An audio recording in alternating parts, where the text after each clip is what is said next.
नमस्कार, मी हेमाली मोहिते. झी 24 तासवर गावगावची झटपट खबर पाहणार आहोत. 24 गाव 24 बातम्यांमध्ये येत्या 5 ते 7 दिवसात मान्सून अंदमानमध्ये दाखल होणारे 18 ते 20 मे दरम्यान मान्सून अंदमानात दाखल होऊ शकत असल्याचा अंदाज आहे. खासगी हवामान संस्था स्कायमेटनं हा अंदाज व्यक्त केलाय. तर मुंबईत 12 जूनपर्यंत पाऊसधारा बरसणार आहेत आणि केरळमध्ये 28 ते 30 मे दरम्यान मान्सून येईल. यंदा 3 ते 4 दिवस आधीच मान्सून दाखल होत असल्यानं दुष्काळग्रस्त शेतकऱ्यांना दिलासा मिळालाय.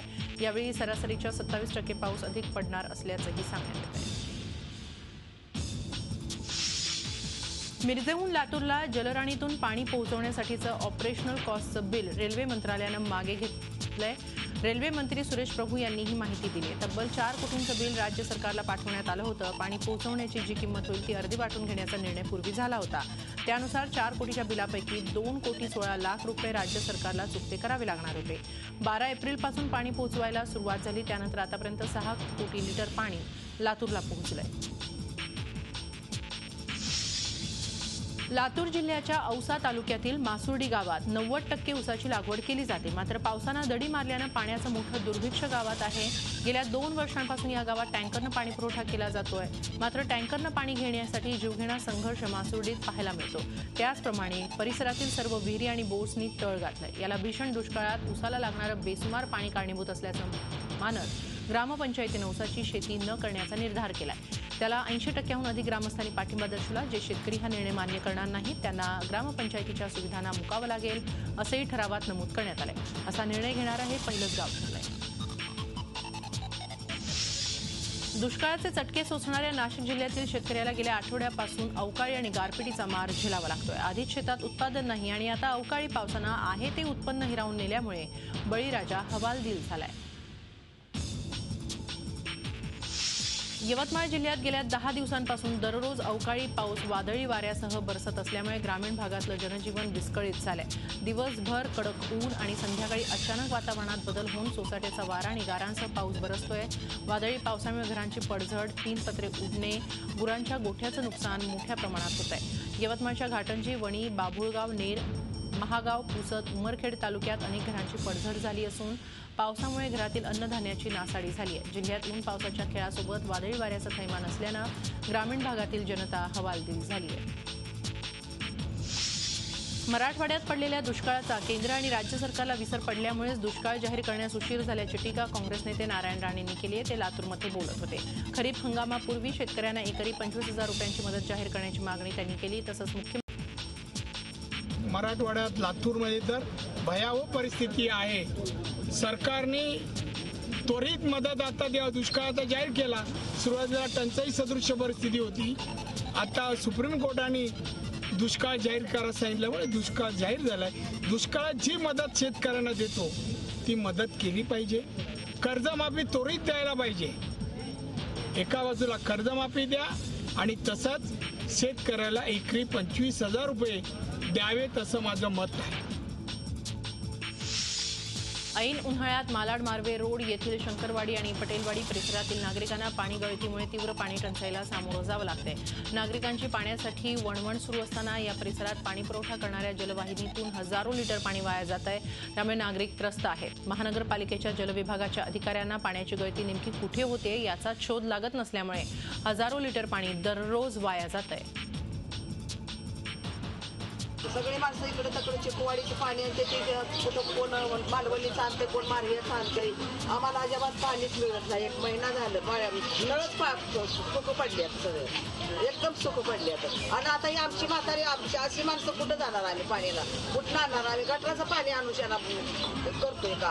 पालिकेचे जे सहाय्यक अभियंता आहे तिकडचे त्यांनी आम्हाला वारंवार सांगितलं की आम्ही आज पाणी करणार आहे, उद्या करणार आहे. पण तरी सुद्धा ते त्यांच्याने ते लिकेज ते कंट्रोल होत नाही आणि हजारो लिटर पाणी वेस्ट जातं. राज्यात अनेक ठिकाणी पाण्याची टंचाई जाणवत असताना ठाणे जिल्ह्यातील अनेक भागात 40%पेक्षा जास्त पाणी कपात आहे. मात्र या पाणी टंचाईत देखील अंबरनाथ शहरातील रस्त्यावर चक्क टँकरनं पाणी मारलं जात आहे. घराचं बुकिंग करण्यासाठी येणाऱ्या ग्राहकांना रस्त्यावरच्या धुळीचा त्रास होऊ नये यासाठी एक बिल्डर चक्क रस्त्यावर दररोज टँकरनं हजारो लिटर पाणी मारत असल्याचं समोर आलंय. गेल्या अनेक दिवसांपासून हा प्रकार इथं सुरू असून आतापर्यंत लाखो लिटर पाणी वाया गेलंय.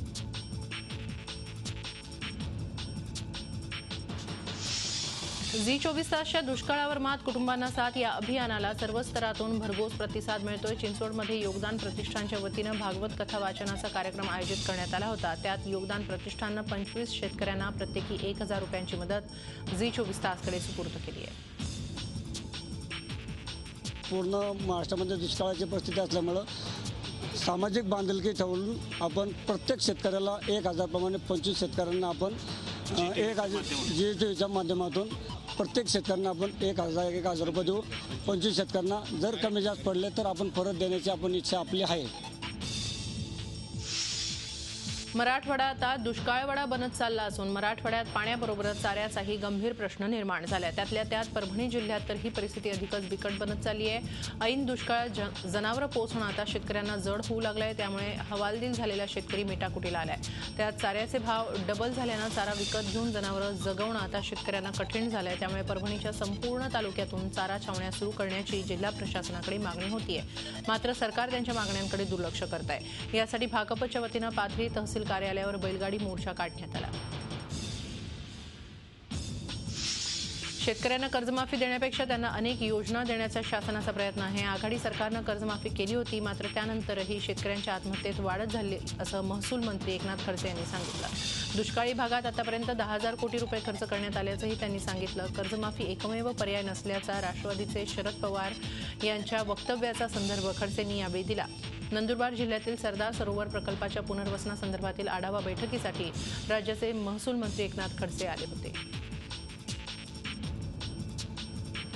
राज्यामध्ये यापूर्वीही कर्जमाफी माननीय शरद पवार असताना केलेली आहे आणि त्यानंतर राज्यामधल्या आत्महत्यांमध्ये वाढ झाली, कमी झालेल्या नाही।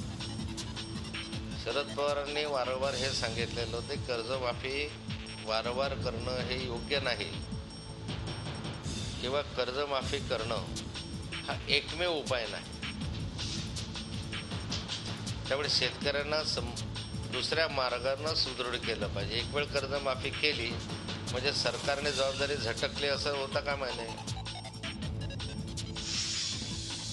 मनी लॉन्ड्रिंग प्रकरणी अटकेत असलेल्या छगन भुजबळांचा जेलमधला मुक्काम वाढला। भुजबळांचा जामीन अर्ज विशेष ईडी न्यायालयानं फेटाळलाय। पुराव्यांमध्ये छेडछाड केली जाण्याच्या शक्यतेनं न्यायालयानं हा जामीन फेटाळलाय। भुजबळ सध्या अटकेत आहेत। 15 मार्चला छगन भुजबळांना अटक करण्यात आली होती, तेव्हापासून ते कोठडीत आहेत।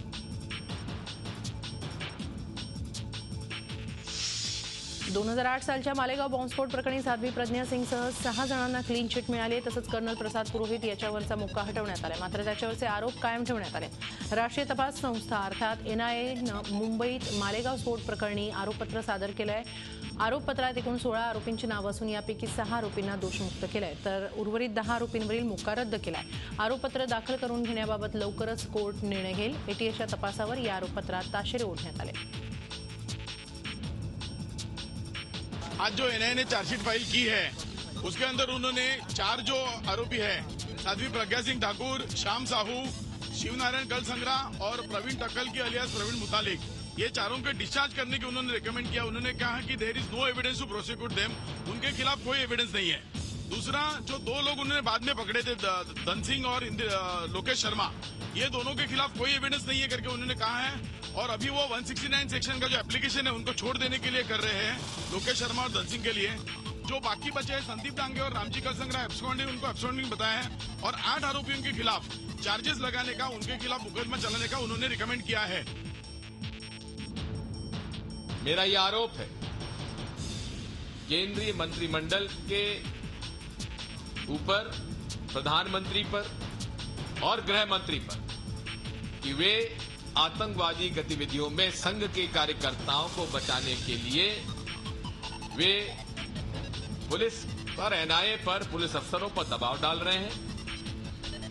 और मेरे पास इसके और भी प्रमाण हैं जो मैं बाद में आपको बताऊंगा। लेकिन आज तो इतना ही कहूंगा कि मैं निंदा करता हूं NIA के उस बयान की जिसमें हेमंत करकरे जैसे ईमानदार कर्तव्यनिष्ठ शहीद के ऊपर निंदनीय आरोप लगाए हैं। मैं इस बात की निंदा करता हूं।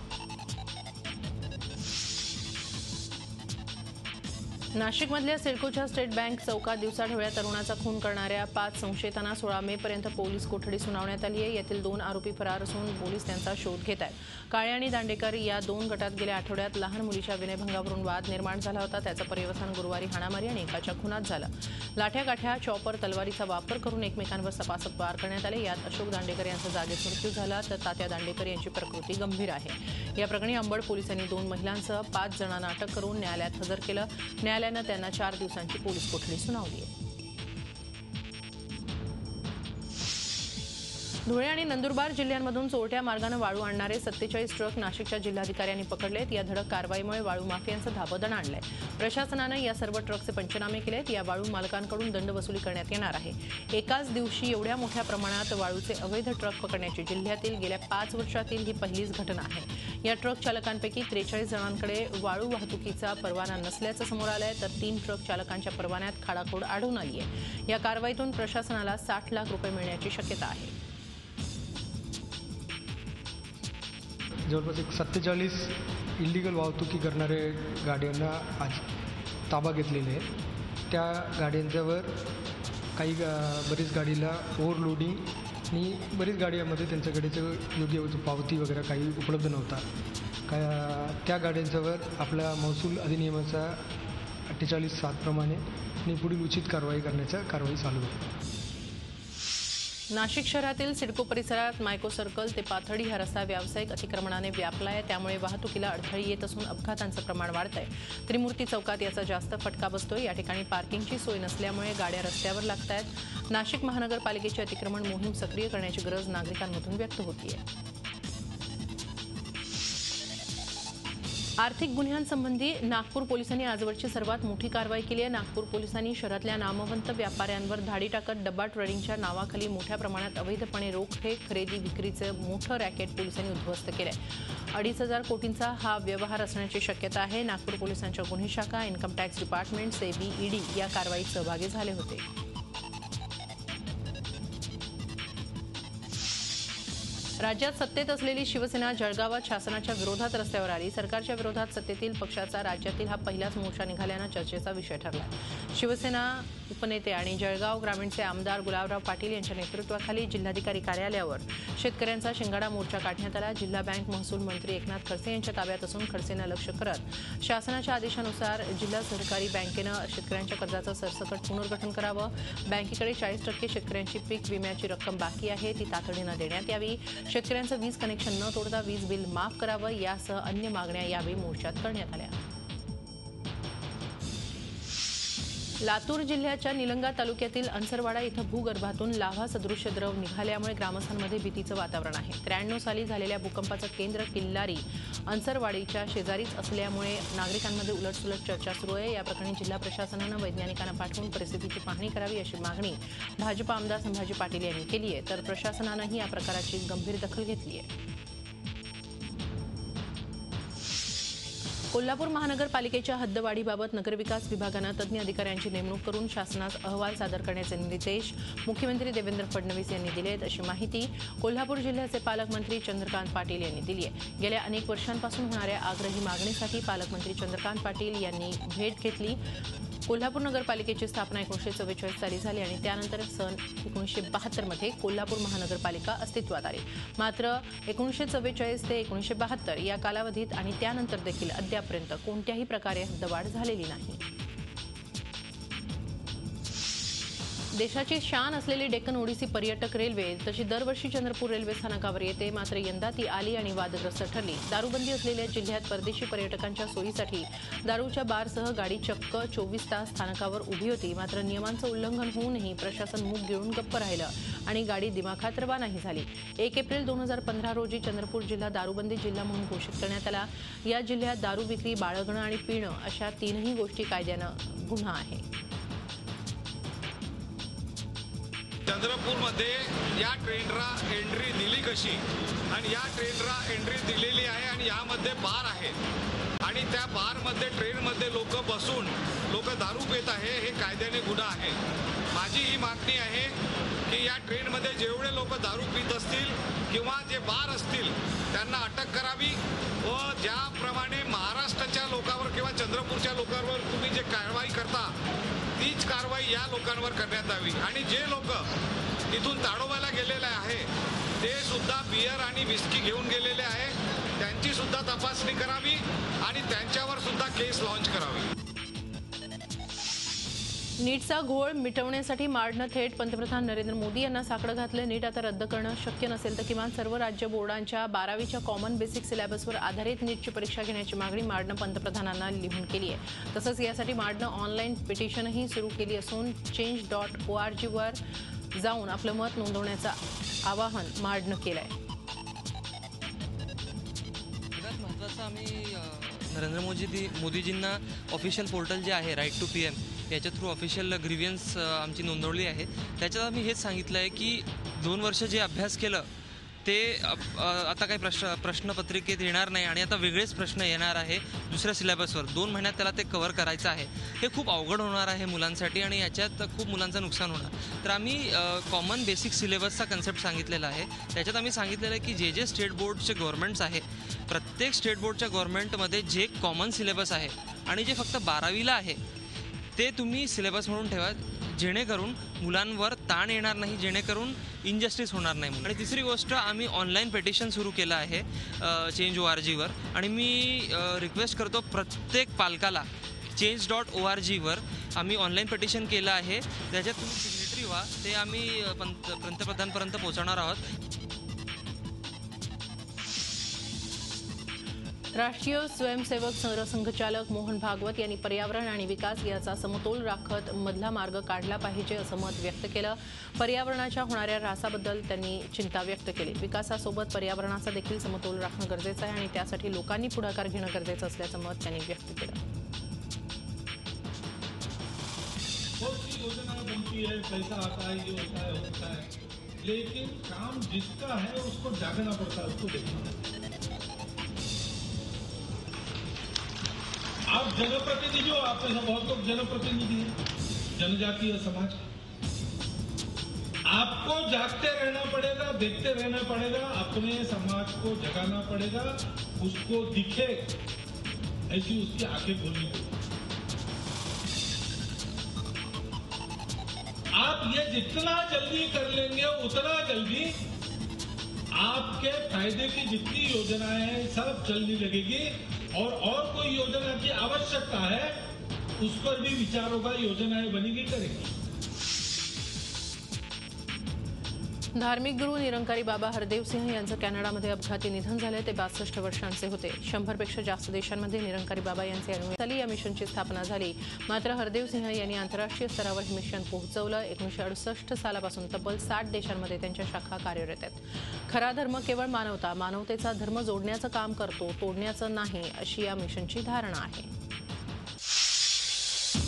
अखिल भारतीय तंत्र शिक्षण परिषदेनं राज्यातल्या 54 इंजिनिअरिंग कॉलेजेसवर प्रवेश बंदी लावली आहे. सोयी सुविधांची पूर्तता न केल्यानं आणि इतर महत्त्वाच्या अटींचं पालन न केल्याप्रकरणी या कॉलेजेसवर कारवाई करण्यात आली आहे. सोबतच राज्यातल्या इतर 130 कॉलेजेसमधल्या सीट्सही कमी करण्यात आल्या आहेत. येत्या वर्षात इंजिनिअरिंग कॉलेजच्या प्रवेशांवर याचा परिणाम होणार आहे. राज्यातल्या कॉलेजेसची संख्या आणि अखिल भारतीय तंत्र शिक्षण परिषदेनं कारवाई केलेल्या कॉलेजेसच्या संख्येत मोठी तफावत आहे.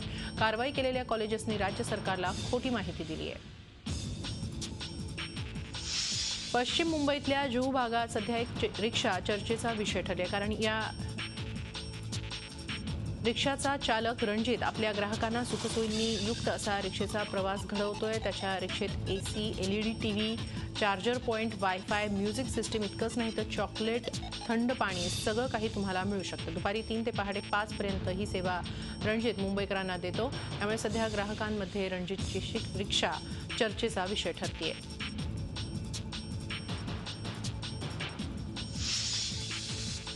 मधुबनी पोलिसांनी केलेल्या कारवाईत 1 कोटींचं सोन्याचे दागिने जप्त करण्यात आलेत. 1 वर्षापूर्वी व्यावसायिक अशोक दुग्गल यांच्या घरातील दागिने घेऊन नोकर दयानंद चौधरी फरार झाला होता. व्यावसायिक अशोक दुग्गल नोकराच्या विश्वासावर घर ठेवून बाहेरगावी फिरायला गेले असताना ही चोरी करण्यात आली. या प्रकरणी मुंबईच्या समता पोलीस ठाण्यामध्ये गुन्ह्याची नोंद करण्यात आली होती. समता नगर थाना है ये मुंबई में, वहाँ पे एक घर से चोरी का मामला प्रतिवेदित हुआ था, जिसमें महाराष्ट्र पुलिस की टीम हमारे यहाँ आई और जो भी सामान यहाँ पे चोरी करके वो घर से ले गया था उसमें लगभग 80% जो सामान है वो मिल चुका है. अभी वो फरार है, उसकी भी गिरफ्तारी सुनिश्चित की जाएगी. कान्स फिल्म फेस्टिवलला सुरुवात झाली आहे. ऐश्वर्या राय याही वर्षी कान्स फिल्म फेस्टिवलला उपस्थिती लावण्यासाठी रवाना झाली. ऐश्वर्याचं हे कान्सच्या रेड कार्पेटवरचं सलग 15वं वर्ष आहे. कान्समध्ये सलग 15 वर्ष मान मिळवणारी ती पहिली भारतीय अभिनेत्री आहे. तिचे ड्रेसेस, तिचा लुक, तिचं वजन या सगळ्याबद्दल कान्समधील ऐश्वर्या कायमच चर्चेत राहिली होती. त्यामुळे यंदा ऐशचा कान्समध्ये कोणता लुक असेल याबद्दल सगळ्यांना उत्सुकता आहे. बॉलिवूड हिरोईन्सनं कान्सच्या रेड कार्पेटवर जाण्याचा हा ट्रेंड ऐश्वर्यापासून सुरू झाला आणि मग अनेक सेलिब्रिटींची पावलं या कान्सकडे. Looking forward to it. L'Oreal is going to be celebrating 15 years of my association with them, and even I'm looking forward to presenting my movie Sarabjit with the media and the film industry out there. The media, whoever we managed to invite, the team of Sarabjit, looking forward to the screening there as well. Thank you. Nagraj मंजुळेच्या Sairat या सिनेमानं सध्या संपूर्ण महाराष्ट्राला येड लावलंय. सिनेमानं आतापर्यंत 47 कोटींची कमाई केली असून आर्ची आणि परशाच्या जोडीनं सगळ्यांना प्रेमात पाडलंय. हा सिनेमा अजूनही हाऊसफुल सुरू असून लवकरच हा सिनेमा 50 कोटींचा आकडा गाठेल. तसंच मराठीतील अनेक रेकॉर्ड तोडेल असा विश्वास व्यक्त केला जातोय. इतकंच नाही तर प्रतिष्ठेच्या समजल्या जाणाऱ्या फोर्ब्स मॅगझिननेही सैराटच्या यशाची दखल घेतली आहे. झी 24 तास रहा एक पाऊल पुढे.